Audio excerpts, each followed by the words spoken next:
Hello friends, welcome to my channel Master Ki Pathshala where you learn English better through Bengali যেখানে তোমরা ইংরেজি শিখবে বাংলায় অনেক বেটার ভাবে। প্রেসি রাইটিং এর ক্লাসে তোমাদের সবাইকে আরো একবার ওয়েলকাম করছি। আজকে আমরা পিকে দে সরকারের বইতে যে এক্সারসাইজ রয়েছে প্রেসি রাইটিং এর চ্যাপ্টারে সেখান থেকে নতুন একটি প্রেসি আমরা সলভ করব। এর আগে পিকে দে সরকারের বই থেকে আমরা বিভিন্ন এক্সারসাইজ সলভ করে ক্লাসেস নিয়ে আসা হয়েছে। আশা করছি সেই ক্লাসেসগুলো তোমরা দেখেছো, প্র্যাকটিস করছো। এছাড়াও বিভিন্ন সরকারি চাকরি প্রিভিয়াস ইয়ার্সে যে প্রেসি রাইটিং এর প্রশ্নগুলো এসেছিল সেগুলো সলভ করে ক্লাসেস নিয়ে আসা হয়েছে। সামনেই তোমাদের পিএসসি ক্লার্কশিপ মেন্স পরীক্ষা হতে চলেছে। এছাড়াও ডাব্লিউবিপিএসআই এবং কেপিএসআই পরীক্ষারও মেন্স পরীক্ষা হবে। আর এই প্রত্যেকটি পরীক্ষাতেই প্রেসি থেকে প্রশ্ন অবশ্যই থাকে। সুতরাং প্রেসি রাইটিং খুব গুরুত্বপূর্ণ তোমাদের পরীক্ষায় ভালো স্কোর করার জন্য। আর রাইটিং এর এই টপিকগুলো একদিনে তোমরা আয়ত্ত করতে পারবে না, তোমাদের প্রত্যেক দিন প্র্যাকটিস করতে হবে এবং তারপরেই তোমরা প্রেসি রাইটিংটা আয়ত্ত করতে পারবে। তাহলে শুরু করছি আজকে প্রেসি রাইটিং এর ক্লাস, যেখানে পিকে দে সরকারের বই থেকে আমরা নতুন একটি প্রেসি আমরা রাইটিং লিখবো। আমরা শিখবো কিভাবে একটু কঠিন প্যাসেজ, যে প্যাসেজগুলো একবার পড়ে মানে বোঝাটা একটু ডিফিকাল্ট হয়, পরীক্ষা সিচুয়েশনে যখন এই রকম প্যাসেজ আমরা পাবো তখন কি করে মাথা ঠান্ডা রেখে সেটা সঠিকভাবে আমরা বুঝতে পারবো, আনসার করতে পারবো। কারণ লাস্ট যে পরীক্ষা হয়েছিল পিএসসি ক্লার্কশিপ, সেখানে যে প্রেসি রাইটিং এর প্রশ্নটি এসেছিল পলিটিক্যাল রাইটিং এর উপরে, সেটা কিন্তু ইজি ছিল না, একটু ডিফিকাল্ট ছিল পরীক্ষাতে বসে সেটা বোঝা এবং তারপর আনসার করা।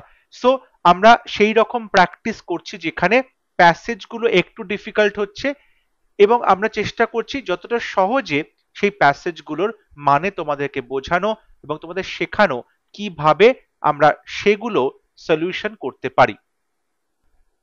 তাহলে শুরু করছি আজকের লেসন। এখানে যে প্যাসেজটি রয়েছে সেই প্যাসেজটি আমরা খুব ভালো করে বাংলাটায় সহজভাবে বোঝার চেষ্টা করব এবং তারপরে আমরা কিছু সেন্টেন্স যেগুলো ইম্পর্টেন্ট সেগুলোকে আন্ডারলাইন করব এবং সেই আন্ডারলাইন করা যে সেন্টেন্সগুলো সেইগুলো ওপরে বেস করেই আমরা আমাদের যে প্রেসি আনসার সেটা লিখব। তাহলে আমি একবার এই প্যাসেজটি যতটা সম্ভব সোজা ভাষায় ইংরেজি থেকে বাংলায় তোমাদের বুঝিয়ে দিচ্ছি। দেখো বলছে এখানে, it is sometimes said that the pleasure of giving is peculiar to the rich. কখনো কখনো বলা হয় যে the pleasure of giving অর্থাৎ তুমি যে কাউকে দান করছো, গিভিং কাউকে তুমি দান করছো, গিফট করছো কোনো জিনিস, এটার যে আনন্দ, প্লেজার অফ গিভিং, কাউকে তুমি দান করছে তোমার মনে যে একটা ভালো লাগা তৈরি হয়, সেই যে আনন্দটা is peculiar to the rich, বড়লোকদের কাছে এটা খুব অদ্ভুত বলে মনে হয়। And no doubt this pleasure is one of the greatest and purest which wealth can bestow. দেখো এই যে একটা অনুভূতি, এই যে ভালো লাগা, তুমি কাউকে কিছু দিচ্ছ এবং তাতে তার উপকার হচ্ছে, এটা হচ্ছে one of the greatest and purest, মানে পৃথিবীতে যত রকম ভালো লাগা আছে তার মধ্যে সব থেকে যে মহান ভালো লাগা এবং সব থেকে পিওরেস্ট, পবিত্রতম ভালো লাগা, তার মধ্যে একটি হচ্ছে কাউকে দান করা। এবং বড়লোকরা মনে করে এই যে দান করাটা, এটা কিন্তু ওয়েলথ ক্যান বেস্টো, পয়সা থাকলেই সেটা করতে পারে, পয়সা থাকলেই যে কাউকে তুমি দান করতে পারো, ওয়েলথ ক্যান বেস্টো, টাকা পয়সাই কিন্তু তোমাকে এই যে আনন্দ সেটা তোমাকে দিতে পারবে। অর্থাৎ টাকা পয়সা থাকলেই তুমি কাউকে কিছু গিফট করা, কাউকে কিছু দেওয়ার যে প্লেজার সেটা তুমি পাবে বলে তারা মনে করে। Still the poor also may be liberal and generous. আমরা মনে করছি যেহেতু গরিবদের কাছে পয়সা থাকে না, তারা গরিব, তাই তাদের কাউকে গিফট করার কোনো সুবিধে নেই, সুযোগ নেই, তাই জন্য তারা এই যে দান করা আনন্দ সেটা তারা পাবে না। কিন্তু সেটা ভুল হবে, কারণ গরিবেরা তারা হতে পারে, আমরা কিন্তু লিবারেল দেখতে পারি, তারাও কিন্তু অনেক মুক্ত হস্তে দান করতে পারে, জেনারেস হতে পারে, উদার হতে পারে। গরিব কিন্তু তবুও তারা অনেক বেশি উদার বা তারা অনেক বেশি মুক্ত হতে পারে, তারা অনেক বেশি জেনারেস ওয়েতে মানুষকে দান করতে পারে। এখন বিষয়টা হচ্ছে বড়লোকরা পয়সা দিয়ে গিফট কিনে দান করছে, গরিবরা যাদের কাছে পয়সা নেই তারা কি দান করবে? এটা একটা মূল্যবান প্রশ্ন। দেখো ঠিক তার পরের লাইনেই আমরা দেখতে পাচ্ছি লেখা আছে, the widows might so far at least as the widow is concerned. একজন উইডো, উইডো মানে হচ্ছে একজন বিধবা, তার যে মাইট আছে, অর্থাৎ আমরা জানি মাইট মানে একটা উকুন বলতে পারো, মাইট মানে উকুন বলতে পারো। কিন্তু যখন তুমি উইডোজ মাইট কথাটা একত্রে বলছো, এটা একটা ফ্রেজ। সো উইডোজ মাইট কথাটা অর্থ হচ্ছে খুব অল্প সামান্য, মানে যৎকিঞ্চিত কোনো আর্থিক অনুদান বলতে পারো, যৎকিঞ্চিত কোনো একটা আর্থিক সামর্থ্য। বুঝতে পেরেছো? কোন একজন গরিব মানুষের যৎকিঞ্চিত যে সামর্থ্য আছে, যে টাকাটা আছে, তাকে বলছে উইডোজ মাইট। মাইট বা উকুন খুব ছোট্ট একটি প্রাণী, খুব ছোট্ট একটি প্রাণী, যেটা সহজে চোখেও পড়ে না। তাহলে একজন বিধবা, তার একটা উকুন, অর্থাৎ বিধবার যে হাতে টাকা পয়সা রয়েছে সেটা খুব কম পরিমাণে আছে, যৎকিঞ্চিত সামান্য পরিমাণে। তাহলে একজন বিধবার যে মাইট, অর্থাৎ বলা হয় যে যৎকিঞ্চিত যে টাকা আছে, ঠিক আছে, counts for as much as the rich man's gold. তুমি সেই টাকাটাকেও তুলনা করতে পারো একজন বড় লোকের কাছে যত সোনা আছে তার সঙ্গে। অর্থাৎ একজন গরিব বিধবার কাছে যেটুকু যৎসামান্য টাকা আছে সেটাকেও তুমি অনেক বেশি ভ্যালুয়েবল, বা বলতে পারো যে বড়লোক যার কাছে গোল্ড আছে তার সমান ভ্যালুয়েবল। অর্থাৎ একজন বিধবার কাছে যে যৎকিঞ্চিত যৎসামান্য টাকা পয়সা রয়েছে, অর্থ রয়েছে, সেটা কিন্তু একজন বড়লোক মানুষের কাছে যত সোনা আছে তার সমান মূল্যবান হয়। Moreover, as regards kindness and sympathy, which are far more valuable than money. আমরা যদি বলি যে কাইন্ডনেস, দয়া, এবং সিম্প্যাথি, সহানুভূতি, এগুলো টাকার থেকে অনেক বেশি ভ্যালুয়েবল, অনেক বেশি মূল্যবান, মোর ভ্যালুয়েবল দ্যান মানি, টাকার থেকে অনেক বেশি মূল্যবান। The poor can give us as much as, perhaps even more than the rich. গরিবরা কিন্তু যত চাইবে তত তারা কাইন্ডনেস বা সিম্প্যাথি দেখাবে বড় লোকদের থেকে। ধনী লোকেদের থেকে অনেক অনেক বেশি মূল্যবান যে সম্পদ, যে গিফট, কাইন্ডনেস এবং সিম্প্যাথি, সেটা গরিবদের কাছে রয়েছে। তাহলে আমরা বলতে পারি গরিবরা, যাদের মধ্যে কাইন্ডনেস আছে, সিম্প্যাথি আছে, তারা অনেক বেশি বড়লোক, আসল বড়লোক তারা বলতে পারি আমরা, কারণ তাদের মনটা বড় লোকের, তাদের মন অনেক বেশি উদার, অনেক বেশি লিবারেল। সেই মনের যে উদারতা, সেটা তুমি, জেনারসিটিটা, পয়সা দিয়ে কিনতে পারবে না।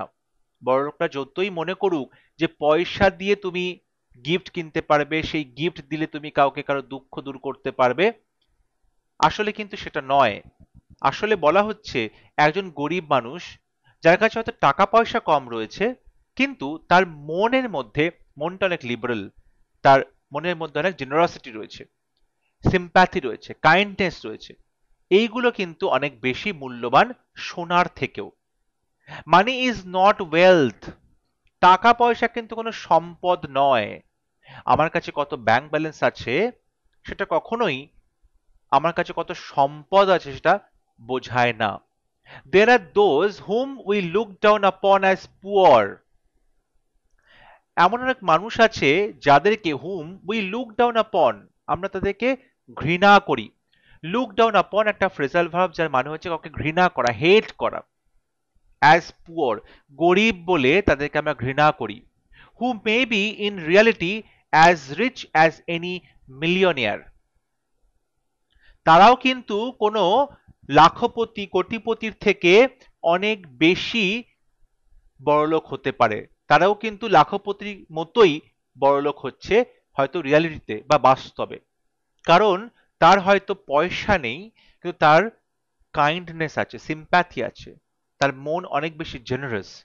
এবং সেই জন্য যাদেরকে আমরা গরিব বলে অপমান করি, যাদেরকে আমরা গরিব বলে ঘৃণা করি, তারা অনেক কোটিপতির থেকে, কোটিপতির মতোই তারা বড় লোক, অ্যাজ রিচ অ্যাজ, এখানে পজিটিভ ডিগ্রি এবং সমান সমান বলা হচ্ছে, অর্থাৎ মিলিয়নিয়ারের কাছে যত সম্পত্তি আছে, যত সম্পদ আছে, ওয়েলথ আছে, একজন গরিব মানুষ তার কাছেও তেমনই কিন্তু ওয়েলথ রয়েছে। That which is of most value in life is exactly that which can be neither bought nor sold. তাহলে যেটা জীবনের সব থেকে মূল্যবান সেটা কোন জিনিসটা? যে জিনিসটা তুমি কখনোই কিনতে পারবে না, বিক্রি করতে পারবে না। যাকে বিক্রি করা যায়, যাকে কেনা যায়, সেটার মূল্য কিন্তু অনেক কম, রাদার দ্যান যাকে কেনা যায় না বা যাকে বিক্রি করা যায় না তার থেকে। অর্থাৎ এই যে গরিব মানুষের মহৎ হৃদয়, সেটাকে কিন্তু কোনো পয়সা দিয়ে কেনা যাবে না, তাই জন্য সেটা অনেক বেশি দামি। A proverb says, একটা প্রবাদ আছে, a man's true wealth is the good he does in the world. কেন বললো যে জিনিসটা বিক্রি করা যাবে না, কেনা যাবে না, সেটা অনেক বেশি মূল্যবান? সেটা হচ্ছে a man's true wealth, একজন মানুষের যথার্থ সম্পদ হলো the good he does, যে ভালো জিনিসটা সে করে, যে ভালো কাজগুলো সে করে in the world। এই পৃথিবীতে যতদিন বেঁচে থাকবে মানুষ, ততদিন যে ভালো ভালো কাজগুলো করবে, সেই ভালো কাজগুলোকে অন্যরা কেউ কিনতে পারবে না, বিক্রিও করতে পারবে না। when he dies, কিন্তু যখন সেই ভালো মানুষটি মারা যাবে, men will ask what property he has left behind him, তখন চারপাশের লোকজন, আত্মীয় স্বজন সবাই বলবে যে কি কি সম্পত্তি ছেড়ে রেখে গেছে সে, অর্থাৎ মারা যাওয়ার আগে কি কি সম্পত্তি, কত ব্যাংক ব্যালেন্স রেখে গেছে, কি কি প্রপার্টি রয়েছে। বাট এঞ্জেলস উইল এনকোয়ার, কিন্তু স্বর্গের দেবদূত তারা এনকোয়ার করবে, তারা খবর চাইবে। কিসের খবর চাইবে? What good deeds hast thou sent before thee, what good deeds, কোন কোন ভালো কাজগুলো, has you sent before you, thee মানে হচ্ছে ইউ, দি মানে হচ্ছে ইউ, ঠিক আছে, দাও মানে হচ্ছে ইউ, আর হ্যাজ হচ্ছে হ্যাজ, ঠিক আছে। সো মানে কোন কোন ভালো কাজগুলো তুমি রেখে যাচ্ছ তুমি মারা যাওয়ার পরে, এটা দিয়েই কিন্তু তোমার বিচার হবে যে তুমি আসলে গরিব না আসলে তুমি ধনী। তাহলে এই যে প্যারাগ্রাফটা আমরা পড়লাম, এখানে কিন্তু আমরা দেখতে পাচ্ছি অবশ্যই তুমি কাউকে কিছু দান করছো, গিভিং, তার একটা প্লেজারের কথা বলা আছে, অর্থাৎ কাউকে কোনো কিছু দান করলে যে আনন্দ হয় সেই কথাটাই এখানে বলা আছে। কিন্তু এটাও মনে রাখতে হবে যে একজন গরিব মানুষ, যার কাছে হয়তো কোনো আর্থিক যে একটা সাপোর্ট সেটা নেই অন্যকে সাপোর্ট দেওয়ার, কিন্তু তার মনের মধ্যে কাইন্ডনেস আছে, সিম্প্যাথি আছে, সে অনেক বেশি লিবারেল, সে অনেক বেশি জেনারেস, এবং সেই ব্যক্তিটি যখন তার মৃত্যুর পরে আমরা তার বিচার করব, তাকে মনে রাখবো, তাকে মনে রাখবো তার ভালো ভালো কাজের মধ্য দিয়ে। এটাই হচ্ছে আসল প্লেজার অফ গিভিং। এবার আমরা যে সেন্টেন্সগুলো ইম্পর্টেন্ট সেন্টেন্স, সেগুলো আন্ডারলাইন করব এবং তারপরে আমরা আমাদের প্রেসি আনসারটা লিখব। এখানে বলা হচ্ছে যে জয় অফ গিভিংটা ডেফিনেটলি গরিব মানে বড়লোকদের জন্য এটা এক্সক্লুসিভ বলা যেতে পারবে না, কারণ দেখো এই যে পুয়ার ম্যান, সে যদি লিবারেল হয়, জেনারেস হয়, তার যদি কাইন্ডনেস থাকে, সিম্প্যাথি থাকে, তাহলে সেটা অবশ্যই টাকার থেকে অনেক বেশি মূল্যবান হবে, টাকার থেকে অনেক বেশি মূল্যবান হবে। এবং যেটা বলা হচ্ছে যে আজকে আমরা যাদেরকে গরিব চোখে দেখি, তারা কিন্তু অনেক মিলিয়নিয়ারের কাছ থেকে অনেক বেশি সম্পত্তি রয়েছে তাদের। কারণ মনে রাখতে হবে, a man's true wealth is not good he does in the world, is the good he does in the world, অর্থাৎ যে ভালো কাজগুলো সে রেখে যায় সেগুলোই কিন্তু তার আসল সম্পদ। এবং এটাও বলা যেতে পারে, গুড ডিডস হ্যাজ দাও সেন্ট বিফোর দি, তুমি তোমার আগে বা তোমার যে তুমি চলে যাওয়ার পরে পৃথিবীতে কি কি ভালো কাজ রেখে যাচ্ছ, তুমি তোমার পরবর্তী প্রজন্মকে কোন কোন ভালো কাজগুলো উপহার দিয়ে যাচ্ছ। তাহলে এই সেন্টেন্সগুলো যেগুলো দাগানো হলো সেগুলো দিয়েই আমরা মেন প্রেসিটা লিখব। এখানে টোটাল 177 ওয়ার্ডস আছে, আমাকে তার 1/3 অংশে প্রেসি রাইটিংটা লিখতে হবে। টাইটেল দেওয়া হয়েছে দ্য জয় কিংবা প্লেজার অফ গিভিং, অর্থাৎ দান করার যে আনন্দ, দ্য জয় কিংবা pleasure of giving. The pleasure of giving is not exclusively for the rich. বলছে প্লেজার অফ গিভিং, এই যে দান করার যে আনন্দ, ইজ নট এক্সক্লুসিভলি, এটা কিন্তু শুধুমাত্র নয় ফর দ্য রিচ, বড়লোকদের জন্য। অর্থাৎ এটা শুধুমাত্র বড়লোকদের জন্যই নয়। কাউকে কোনো কিছু দান করার যে আনন্দ, সেটা প্রত্যেকটা মানুষের মধ্যেই হতে পারে, সেটা শুধুমাত্র বড়লোক যাদের পয়সা আছে তাদেরই হবে তেমনটা নয়। The gift of the poor given with kindness and sympathy is more valuable than that of the rich. The gift of the poor, অর্থাৎ গরিবদের যে gift, given with kindness and sympathy, যদি তারা সেই উপহারটা যথেষ্ট দয়ার সঙ্গে এবং সহানুভূতির সঙ্গে কাউকে দান করে, তাহলে সেটা ইজ মোর ভ্যালুয়েবল, সেটা অনেক বেশি মূল্যবান হবে than that of the rich, বড়লোকদের থেকে। দেখো, গরিবদের সাথে কিন্তু বড়লোকদের তুলনা করা হচ্ছে না। The gift of the poor, বড়লোকদের সাথে আমরা তুলনা করছি গরিবদের যে উপহারগুলো। তাহলে আমাকে তুলনা যখন করব তখন আমাদের একই জিনিসের মধ্যে তুলনা করতে হবে। অর্থাৎ যদি এখানে বলা হয়েছে the gift of the poor, তাহলে এখানেও দানের পরেও কিন্তু আমরা লিখব the gift of the rich. ঠিক আছে, আমরা কিন্তু সেটা লিখতে পারি।